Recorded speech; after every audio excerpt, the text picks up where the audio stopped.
할렐루야. 10월 5일 월요일입니다. 어제 말씀에 이어서 예레미야 42장 13절부터 끝절 22절까지 말씀을 보겠습니다. 그러나 만일 너희가 너희 하나님 여호와의 말씀을 복종하지 아니하고 말하기를 우리는 이 땅에 살지 아니하리라 하며 또 너희가 말하기를 아니라 우리는 전쟁도 보지 아니하며 나팔 소리도 들리지 아니하며 양식의 궁핍도 당하지 아니하는 애굽 땅으로 들어가 살리라 하면 잘못되리라. 너희 유다의 남은 자여 이제 여호와의 말씀을 들으라. 만군의 여호와 이스라엘의 하나님께서 이와 같이 말씀하시되 너희가 만일 애굽에 들어가서 거기에 살기로 고집하면 너희가 두려워하는 칼이 애굽 땅으로 따라가서 너희에게 미칠 것이요 너희가 두려워하는 기근이 애굽으로 급히 따라가서 너희에게 임하리니 너희가 거기에서 죽을 것이라. 무릇 애굽으로 들어가서 거기에 머물러 살기로 고집하는 모든 사람은 이와 같이 되리니 곧 칼과 기근과 전염병에 죽을 것인즉 내가 그들에게 내리는 재난을 벗어나서 남을 자가 없으리라.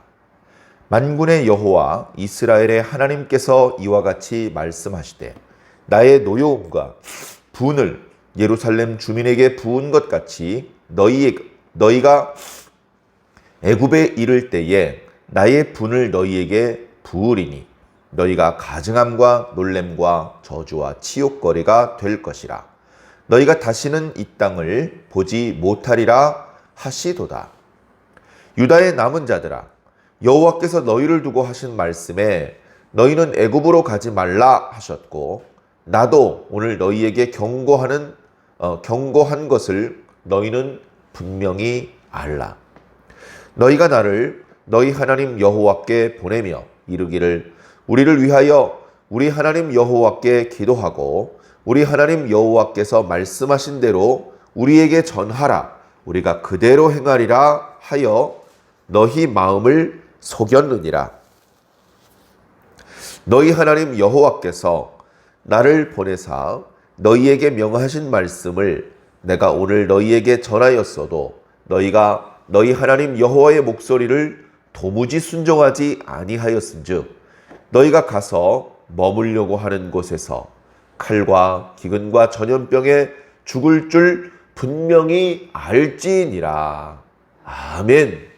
들의 뒷이야기입니다. 41장 말씀을 다시 말씀드릴 수는 없지만 거기서 하나님의 말씀을 따르지 않는 그다랴 그리고 이스마엘 그리고 요하난 이런 사람들로 대표되는 무리들이 각각의 신중하지 못함 그리고 욕심의 눈이 어두워짐 그리고 말씀이 없어서 허둥지둥하는 과정에서 올바르지 못한 결정을 내리는 그런 모습을 우리가 보았습니다. 그래서 말씀이 없으면 좋은 결정을 내릴 수 없구나, 좋은 결과로 나아갈 수가 없구나라는 것을 우리가 뼈저리게 느꼈죠. 그런데 이미 41장 뒷부분에 일단의 상황을 수습했던 요하난과 그의 무리들은 하나님의 뜻을 구하고 하나님의 뜻대로 순종하겠다 그렇게 결심했다기보다는 애굽 사람들이 바벨론 사람들을 두려워해서 아마 틀림없이 바벨론 사람들이 이 소식을 듣고 우리 유다 사람들에게 보복을 하러 올 텐데 그러면 우리가 살아남을 수 없을 것이다. 그렇게 판단을 하고 애굽으로 도망가야 되겠다. 그렇게 이제 결정을 벌써 내렸습니다. 기브온에서 이스마엘이 끌고 가던 사람들을 모두 되찾아서 미스바로 돌아온 다음에 애굽으로 내려가려고 짐을 다 싸서 벌써 이동하고 있는 중이었습니다. 그러던 중에 42장 말씀으로 넘어와서 선지자 예레미야에게 기도를 부탁을 합니다. 3절과 4절과 5절, 6절을 보면 기도를 부탁하면서 우리가 어떻게 해야 될지 모르겠다. 당신이 우리를 위해서 하나님께 기도해 달라. 하나님께서 주시는 응답에 대해서 하나도 빠뜨리지 말고 우리에게 전해달라. 우리는 그 하나님의 말씀이 좋든 좋지 않든 무조건 순종하려고 한다. 이렇게 말을 했습니다. 그 말대로였다면, 그들이 그렇게 말한 것이 진심이었다면 정말 좋았겠죠. 그래서 3절, 4절 말씀을 보면 예레미야도 그들이 진심이라고 생각을 하고, 좋다. 내가 기도해서 하나님께서 답을 주시면 하나님께서 말씀하신 그대로 너희들에게 전해주겠다. 그렇게 이제 약속을 해줍니다.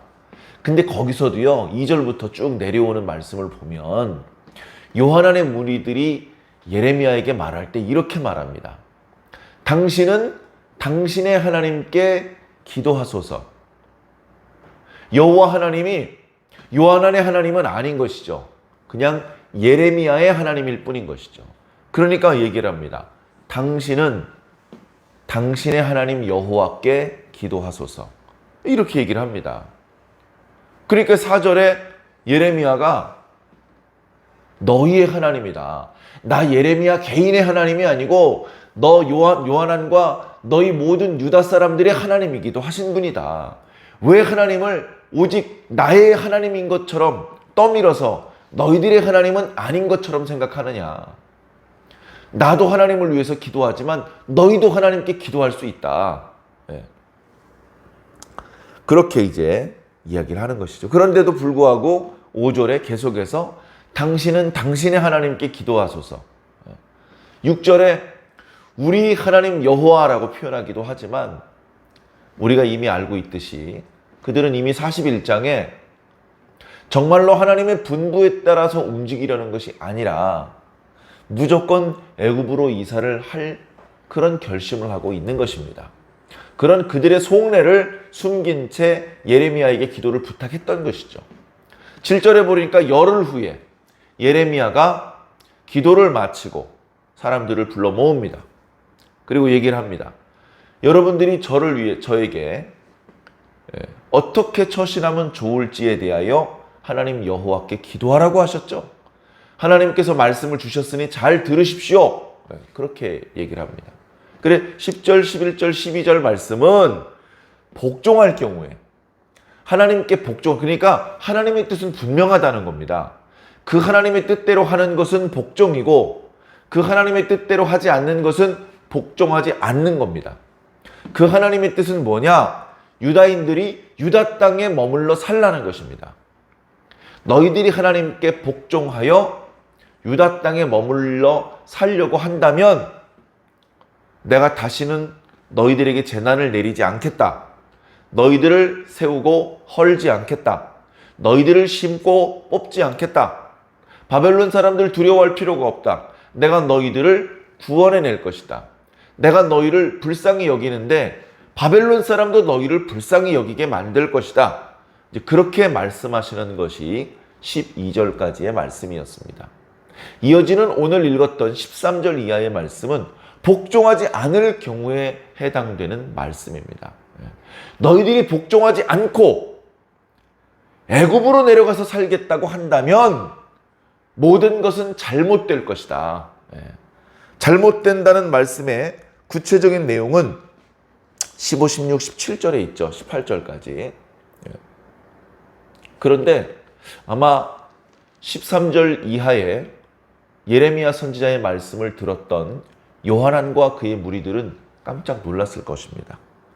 우리가 애굽으로 내려갈 생각이라는 것을 이야기해 준 적이 없는데 우리가 싸 짊어지고 나온 짐들을 저쪽에 숨겨놔서 예레미야는 본 적도 없고 예레미야는 우리들의 속셈을 모르고 있을 텐데 우리가 애굽으로 내려가려는 그런 계획이 있다는 사실을 어떻게 알았지? 깜짝 놀랐을 것입니다. 그래 예레미야 13, 14절의 말씀을 들어보면 너희들이 애굽으로 내려가려 한다. 너희들이 애굽으로 내려가려 하는 이유가 있다. 유다 땅은 칼과 기근이 있는 곳이다. 유다 땅은 양식이 충분하지 않아. 왜? 전쟁 중에 다 황폐화됐고 이제 관리자들도 다 이렇게 포로로 끌려가 버려서 당장 지금은 포도원의 열매들을 거두기만 하면 되지만 이제 내년부터 이 많은 밭과 포도원 이런 것들을 관리할 만한 우리 인원이 안 돼. 그러면 관리가 잘 안 되고 그러면 충분한 양식을 얻을 수가 없고 또는 외세 주변에 뭐 산적들이라도 쳐들어오면 우리 몇 명 안 되는 사람들이 막아내기가 좀 버거울 수가 있어. 뿐만 아니라 결정적으로 지금 이스마엘이 그다레를 죽였고 갈대아 군사들을 죽였기 때문에 아마 반드시 바벨론 사람들이 보복하러 올 거야. 그때 잘못한 사람과 잘못이 없는 사람을 구별하지 않고 우리 유다 사람들을 다 멸절시킬 거야. 그렇게 칼과 기근에 대한 두려움이 있었거든요. 자, 그런데 애굽은 어때? 애굽은 아직 바벨론의 칼날이 미치지 않는 곳이야. 그곳은 전쟁의 나팔 소리도 들리지 않는 곳이야. 그곳은 가뭄도 없고 그곳은 양식이 떨어진 적이 한 번도 없었어. 그러니까 우리 그곳으로 가서 살자. 사람들은 이제 그런 판단을 내리고 이미 41장 뒷부분에 짐을 싸고 이동하고 있는 상황이었던 것이죠. 자, 그것을 예레미야에겐 숨겼지만 예레미야가 하나님과 기도하며 하나님의 응답을 받는 과정에서 하나님이 이미 알고 계신 것을 예레미야에게도 보여주신 것입니다. 너희들이 칼을 두려워하고 기근을 두려워해서 애굽으로 가려고 하는구나. 그러나 그것은 하나님의 뜻에 반하는 것이야. 그것은 하나님의 뜻이 아니야. 그렇게 하는 것은 하나님의 뜻을 거역하고 불순종하고 복종하지 않는 것이야. 그러면 다 잘못될 수밖에 없어. 자, 무엇이 잘못되는지 15절 이하의 말씀을 보겠습니다. 너희 유다의 남은 자들이여, 이제 하나님께서 하시는 말씀을 들어라.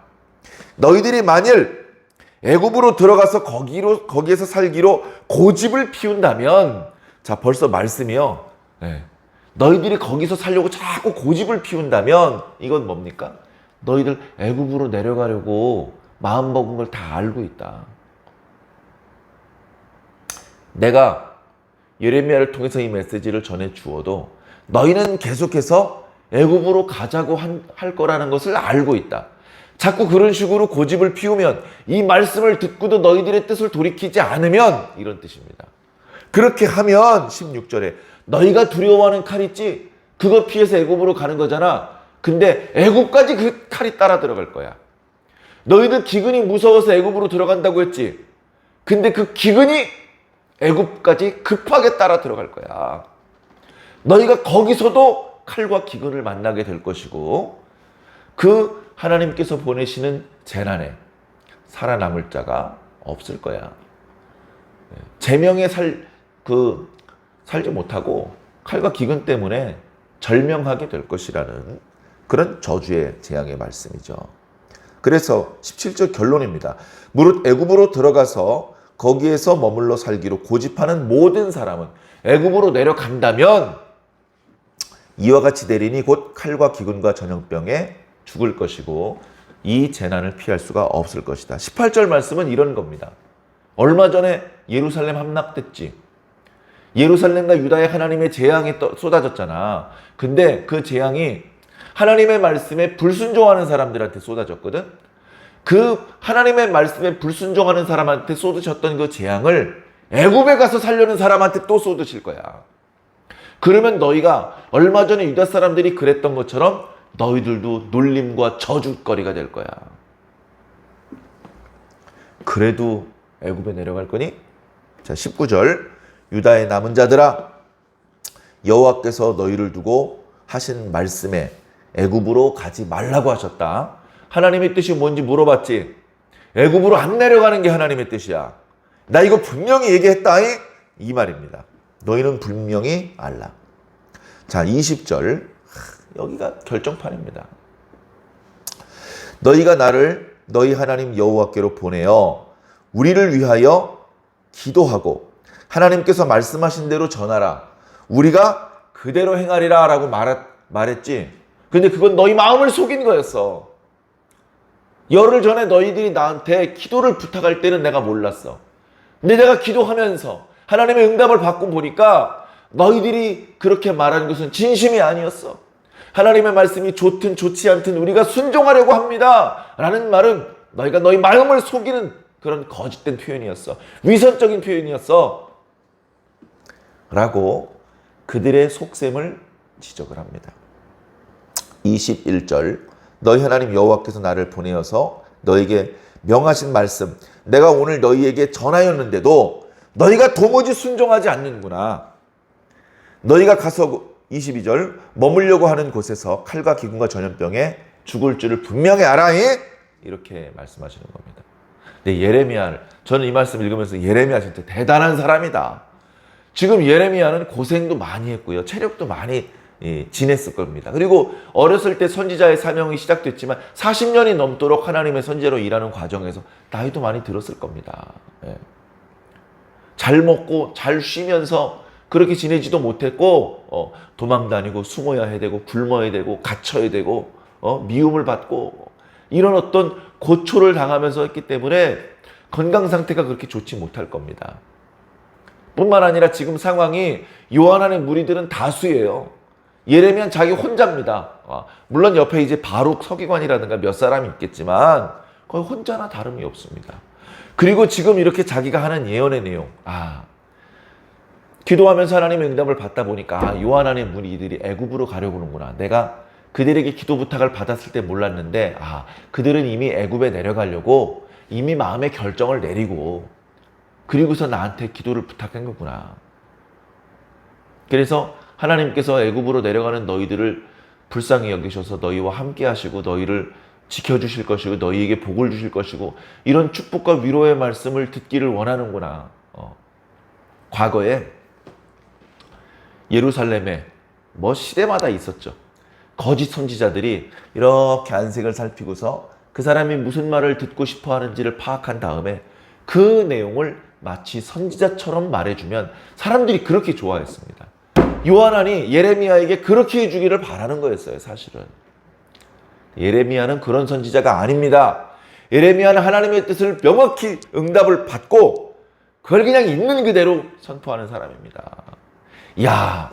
이 예언을 있는 그대로 선포했다가는 요한한테 꿀밤 맞을 텐데 꿀밤만 맞겠습니까? 죽임을 당할 수도 있습니다. 그런 이 예언을 저들이 듣고 매우 불쾌하게 생각하고 매우 분노하게 될 거라는 걸 예레미야가 모를 리가 없는데 예레미야는 그냥 하나님밖에 없습니다. 하나님께서 주신 말씀 그대로 전하는 것입니다. 하나님께서 품으시는 그 분노 그대로 품습니다. 하나님께서 품으시는 그 안타까운 마음 그걸 그대로 전달을 하고 있는 겁니다. 자, 이 예언에 대해서 요한안의 무리들이 어떻게 대답을 하는지는 43장에 나와 있습니다. 내일 새벽에 또 은혜를 나누기로 하고 오늘 말씀을 통해서 하나님의 말씀에 거역을 하는 사람들에 대한 그들의 심리를 살펴볼 수 있습니다. 그들이 애굽으로 내려가는 데에는 나름대로 이유가 있습니다.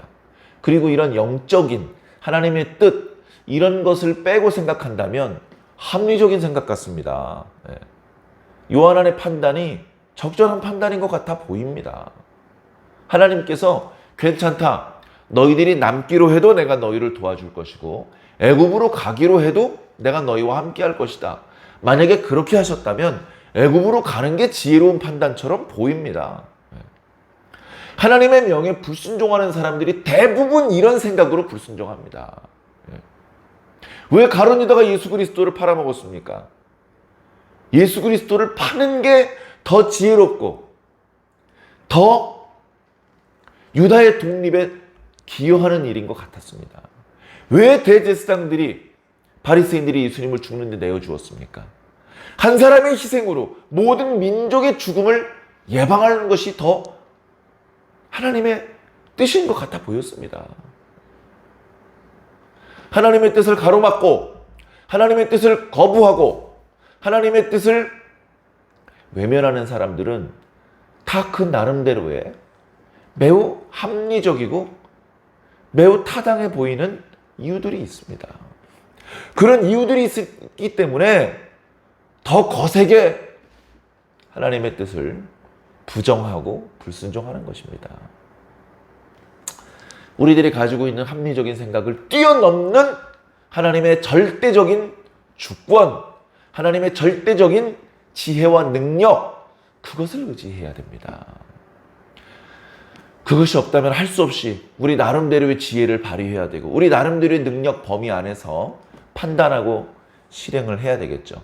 그러나 하나님의 뜻을 구할 수 있고 하나님의 능력을 입을 수 있다면 하나님의 뜻대로 가는 것이 그것이 가장 지혜로운 것입니다. 사도 바울은 이미 얘기했습니다. 부활이 없다면 우리 그리스도인들이 세상에서 가장 미련하고 가장 불쌍한 자들일 것이다. 부활도 없는데 먹지도 못하고 쉬지도 못하고 놀지도 못하고 예수님 복음 붙잡고 가면서 가진 고난을 겪으면서 바보짓이죠, 바보짓. 부활도 없으면서 왜 그런 바보짓을 합니까? 사는 동안 행복하게 잘 먹고 재미있게 지내는 게 좋은 것이죠. 그런데 부활이 있기 때문에 그저 잘 먹고 잘 노는 것이 미련해 보이는 것입니다. 부활이 있기 때문에 세속적인 즐거움을 내려놓고 영적인 즐거움을 추구하면서 사는 것이 가장 지혜로운 모습이라는 것입니다. 우리는 세속적인 판단 기준, 가치 기준대로 살면 안 됩니다. 그것을 완전히 버리라는 말씀은 아닙니다. 여전히 학교에 가야 되고요. 여전히 시장에 가야 되고 여전히 회사에 다녀야 됩니다. 당국의 지침에 협조해야 됩니다.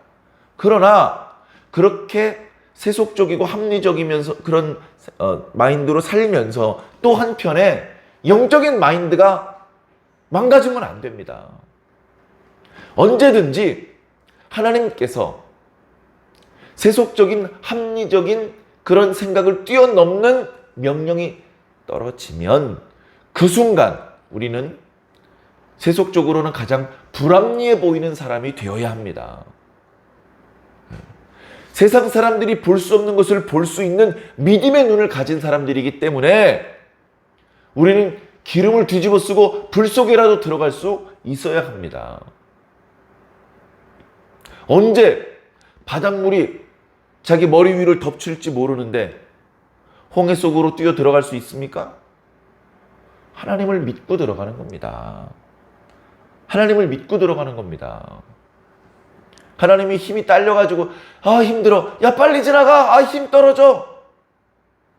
그래가지고 이스라엘 백성이 다 건너가지도 못했는데 바닷물이 그들 위를 덮치게 그렇게 하는 그런 능력이 부족한 그런 하나님을 우리가 믿고 있는 게 아닙니다. 우리가 하나님을 온전히 믿는다면 불합리해 보이는 그런 말씀이 떨어지더라도 그 말씀대로 복종해야 됩니다. 그것이 믿음이고 그것이 하나님의 백성과 그렇지 않은 사람들을 구별하는 기준점이 되는 것입니다. 비록 교회에 출석해서 예배를 드리지 못하고 말씀을 듣지는 못하지만 누가 하나님의 백성입니까? 말씀을 듣는 자가 하나님의 백성입니다. 말씀을 듣고 hearing 그리고 말씀을 준행해야 됩니다. doing. 우리는 말로만 하나님의 백성, 하나님의 백성인 척하는 가짜 백성이 아니고 진짜 하나님의 백성이 되어야 됩니다. 하나님의 말씀을 진짜로 들어야 되고 진짜로 복종해야 됩니다. 오늘부터 또 월요일입니다. 연휴도 끝났고 또 일상이 시작되는 첫날입니다. 어저께 받았던 은혜 잊어먹고 또 믿음 없고 말씀 없는 사람처럼 살기 쉬운 평일입니다. 일상입니다. 그럼에도 불구하고 오늘 하루를 하나님의 말씀을 묵상함으로 시작을 하고 또 일상을 살면서도 계속해서 하나님의 말씀을 떠올리면서 하나님의 방법, 하나님의 뜻대로 살아가기 위해 최선을 다하는 참된 주의 백성이 꼭 되시기를 주님 이름으로 간절히 축원합니다. 기도하겠습니다. 사랑의 하나님 감사합니다. 우리 마음속에는 우리가 하고 싶은 것들이 있습니다. 우리가 하고 싶은 것들의 대부분은 하나님의 뜻에 맞지 않는 것들입니다. 그럼에도 불구하고 이 일에 대하여 하나님의 뜻이 무엇인지 알면서도 우리가 복종하지 못할 때가 많이 있습니다. 우리가 하나님의 뜻을 알면서도 복종하지 못하는 데에는 그만한 이유가 있습니다. 나름대로 합리적이고 나름대로 타당해 보이는 그런 이유들이 있습니다. 그런 이유들이 있기 때문에 더 하나님의 뜻을 잘 따르지 못할 때가 많은, 하나님 도와주시옵소서. 우리의 눈에, 우리의 생각에 타당해 보이는 것을 의지하는 것이 아니라, 비록 다 이해가 안 돼도 왜 그렇게 하시는지 그 하나님의 뜻과 하나님의 지혜를 다 헤아리지 못하다 하더라도 하나님께서 주신 말씀을 듣고 그 말씀대로 준행할 수 있는 하나님의 참된 백성의 면모를 우리가 갖추어 나갈 수 있도록 주님 인도하여 주시옵소서. 100% 완벽하게 하나님의 뜻에 준행해내지는 못한다 할지라도 한 가지 한 가지 하나님의 뜻에 가깝게 나가기 위해 발버둥 치는, 최선을 다하는 그런 모습으로 우리가 일상의 시간들을 보낼 수 있도록 주님 인도하여 주시옵소서. 주님 홀로 큰 영광 받아 주옵시기를 살아계신 우리 주 예수 그리스도 이름으로 믿고 기도하옵나이다. 아멘.